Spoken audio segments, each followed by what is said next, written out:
Welcome to Real Estate Investing Abundance, the show for busy, fulfilled professionals like you to learn how to develop financial independence built on solid, passive real estate investments. Now, here is your host, Dr. Alan Lomax.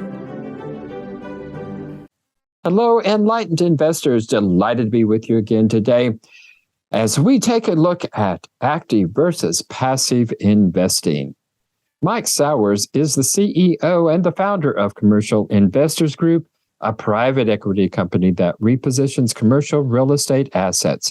The company offers opportunities to invest passively in deals and is the only commercial real estate investing franchise on the planet. Mike, take us into the show and share an experience that helped you to be who you are today. Hey, thanks for having me on the show. And I'm grateful to be here and talk a little bit about our company and what we're working on. What helped me get to where I am today is I went to school for entrepreneurship and finance, and I've always had a passion for running my own business. And that stemmed from when I was a little kid. One of my friend's dads was at every one of his soccer games during the summers. And my dad was traveling salesman working 80 hours a week. And I was like, man, I wonder what that kid's dad does for a living. And I found out he owned his own machine shop. And so as an entrepreneur, he was able to really create flexibility in his life. So that's when I determined, like, I want to run my own business.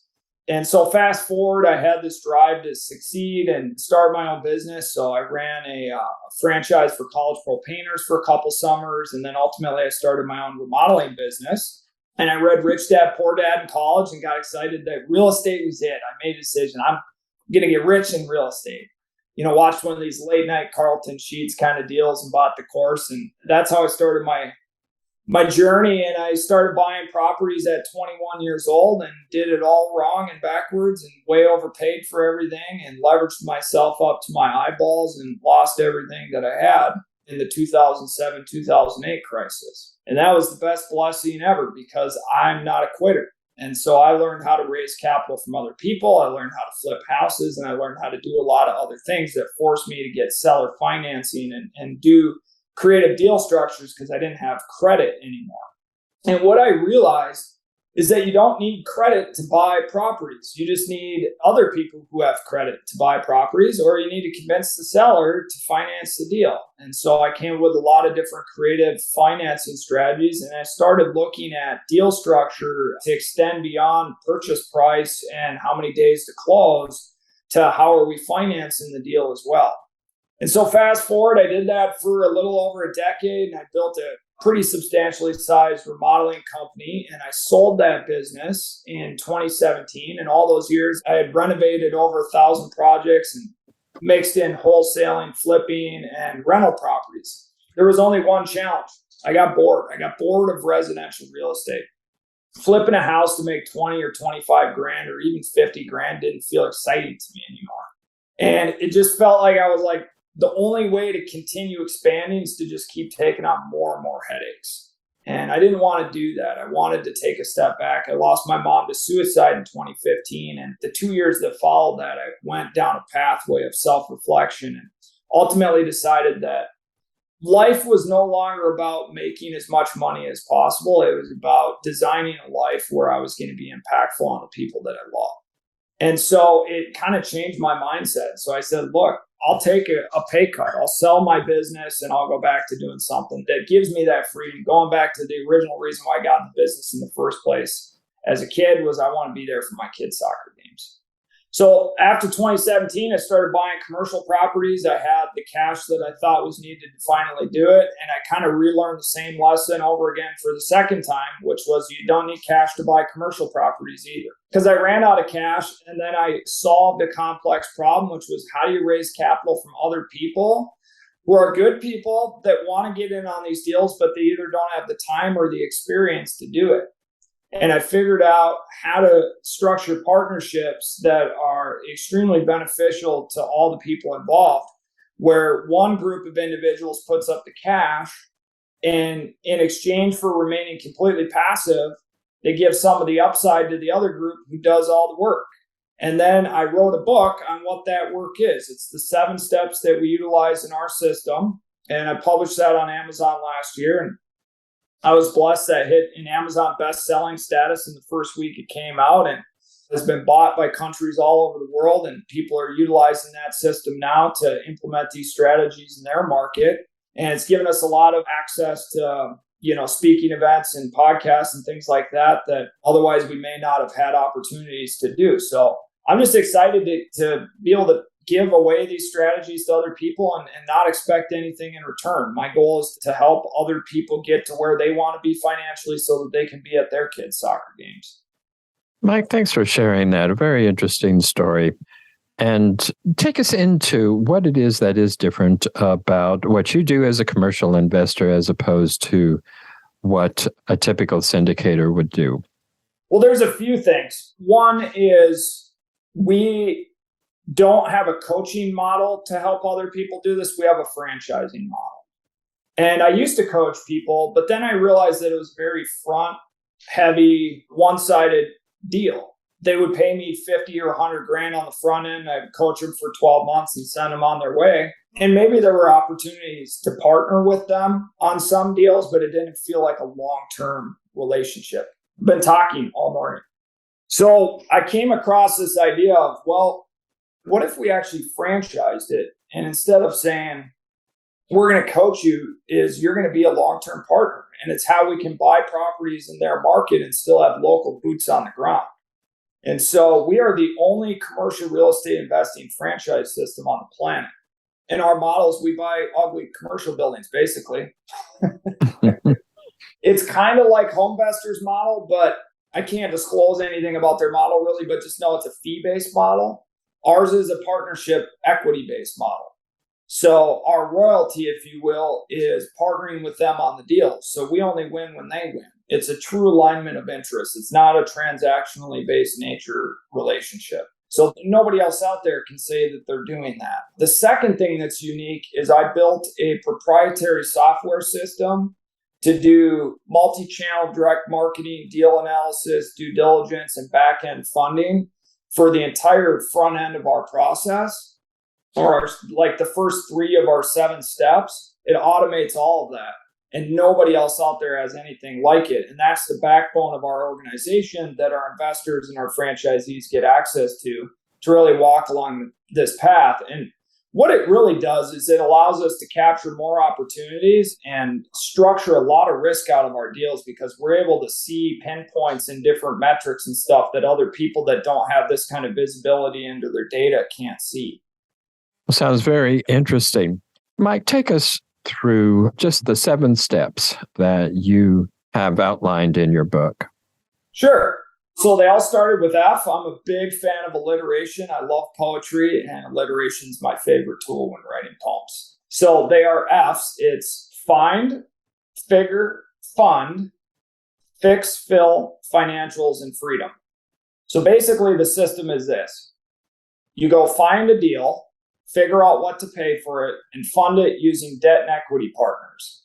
Then you fix it up, fill the vacancies, drive the financials to peak performance, and then achieve freedom of your time, capital, and profit by either refinancing or selling and exchanging into another project. Well, sounds like a great book. So, Mike, how is it that our audience can find the book and take advantage of that? The easiest way to do it is if you go to Amazon and you type in my name, Mike Sowers, Sowers. It should pop right up. You can type in the title as well. It's commercial real estate investing, but you have to weed through a bunch to find me. But find the one that has my name on it, Mike Sowers. It's blue and gold. And you can buy the soft or hardcover, or there's a PDF Kindle version, and there's also an Audible version if you're an audiobook person as well. Mike, tell us how it is that you help your franchisees succeed. We have a 5 S's framework. So the first thing we give them is we give them a proven investing strategy. If you have a bad strategy, you do them from the start. So we give them a strategy that's worked, where we do a lot more work on the front end, but we create long-term, low-risk investments because we create significant value in them. And so our cost basis is significantly below the market value, and that insulates us long-term against downfalls in the market. I'm not afraid of a recession whatsoever because I have so much equity beyond my basis in all of my properties. The second thing we give them is a system. A strategy is worthless if you can't execute on it. So the system is the 7 steps to freedom I just talked to you about. That's really our execution or our operational aspect of our business. The third thing we give them is the software. It's one thing to know how to do it. It's another thing to have the tools to be able to do it effectively so that you can spend more time finding and funding deals and less time doing paperwork. And then the fourth thing, we give them support. So we pair them with a deal coach, an accountability coach, with upfront training. We have a back-end learning management system where they can watch videos and take an online course and do a lot of learning on their own time at a self-paced nature. And we have regular and ongoing leadership meetings. We've implemented the EOS system in our business. And so we're constantly looking at issues in our business and solving big problems. And everybody's got a scorecard. They know what their metrics are, and they're working hard towards those metrics. And at the end of the day, just having somebody they can pick up the phone and call when they're stuck is critical.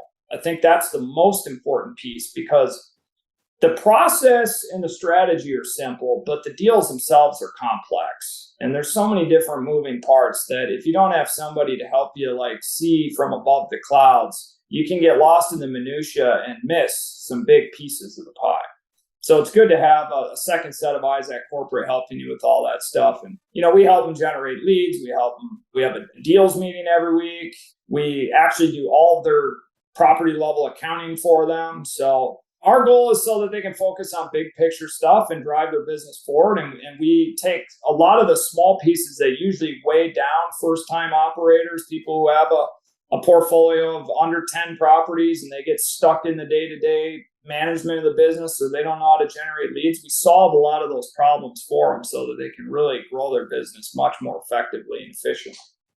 And my fifth S is success, right? The other 4 S's ultimately lead to success, but we're just an advisor at the end of the day. We're not the boots on the ground. The whole vision for the franchise system was to grow a $10 billion portfolio across the country, but do it by having local operators who run their own business. But they're plugging into a proven model. The one best way to do it that we know how to do it, that's been successful for us on hundreds of millions of dollars in deals and continues to be successful. And we continue to refine and redefine that process so that it evolves over time, so that we're not getting stagnant. And humility is a strength for us, which is why we've implemented some of the feedback loops. We don't ever want to get to the point we know our system works, but we'll never get to the point where we don't think that it can't get better. Mike, how do you go about vetting your deal sponsors? We don't partner with deal sponsors that are not franchisees. So it's really us vetting the franchisees, and that's taking them through a very long process, 5 to 7 touch points, personality tests, full applications, background checks, personal financial statements, the whole 9 yards. If they want to become a long-term partner of our business, they got to prove that they want it, they get it, they have the capital to do it, and they have the capacity. And for those that make it to the end, for 1,000 people who come through paid ads, we might do one deal. So we vet heavily, but then we support those with extreme dollar amounts. We have a lot of high-paid salaried people to support our franchise network. Well, Mike, why do you invest in commercial real estate versus other investment vehicles? Well, I've done them both. There's several reasons why commercial reigns supreme, in my opinion. And I've been investing in commercial for about half the time I flipped houses and did residential. So I still haven't got to 50-50, but I wish somebody had kicked me in the shins about 15 years ago and said, dude, just jump into commercial right away. And took the limiting beliefs that I had about thinking I needed to have $500,000 saved up to start in commercial, and I was just going to do what felt gettable, which was go buy a house. The reason you don't think you can get into commercial is because you don't know how to raise equity capital from other people for the down payment. Once you learn that skill, then you can do an unlimited number of deals. As long as you have good deals that are low risk, that you're going to be able to make money on, there's people out there with money that will do those deals with you. You just have to find them and make sure your structure is something that they get excited about. So commercial, first and foremost, your tenant is a business owner. And dealing with business owners, it tends to be much more pleasant than dealing with renters, in my opinion. Second thing is it's generally business done during business hours. And those business tenants are much more pleasant when there's maintenance issues because they don't live there overnight and you don't have to deal with after hours calls and all the headaches that problem renters create for you on late night, my toilet's broken kind of stuff. So all things being equal financially, I think that would make a big difference. The second thing is you can control the value of the property by manipulating the underlying income and the sustainability, repeatability, and transferability of that income. Commercial assets are generally valued based on an income approach, and you can control that multiple and you can control the underlying income. With houses, you really can't do that. You can fix a house up. If you put a tenant in it, you probably devalued it. In most cases, they sell for top dollar as a vacant property to an owner occupant. So there's really not a whole lot you can do to manipulate the value. It's basically set based on what the other houses like it look. And the only thing you can do to change it is give it a facelift. But you're stuck with what the market's doing. So that's what I like about commercial. And then just general scalability. Me flipping a commercial project to make $1 million in profit requires about the same amount of work as flipping a house to make 50 grand. You have the same amount of trades. Like instead of doing a 2,000 square foot roof, I'm doing a 200,000 square foot roof. Mike, what is your personal mission? My personal mission is to develop people, places, and ideas and help people achieve their version of freedom in their life so that they can spend their time doing the things that God called them to do. Mike, it's been wonderful having you today. Thank you for sharing with us all of your wisdom and knowledge and expertise and sharing with our viewers and listeners how it is that they can take advantage of the opportunities that you have to offer. So thanks so much, Mike. Yeah, thanks for having me on the show. It's a great honor and I appreciate it. Thank you for tuning in to Real Estate Investing Abundance, brought to you by Steed Talker Capital, a company working for passionate professionals like you to develop financial independence built on solid, passive real estate investments. As part of our efforts to make the world a better place, Steed Talker Capital contributes to activities and organizations committed to better understand the equine. These endeavors attempt to enhance the human treatment of horses worldwide. Steed Talker Capital, working for a world where all creatures, great and small, flourish abundantly. For resources to develop your financial independence, connect with us at steedtalker.com.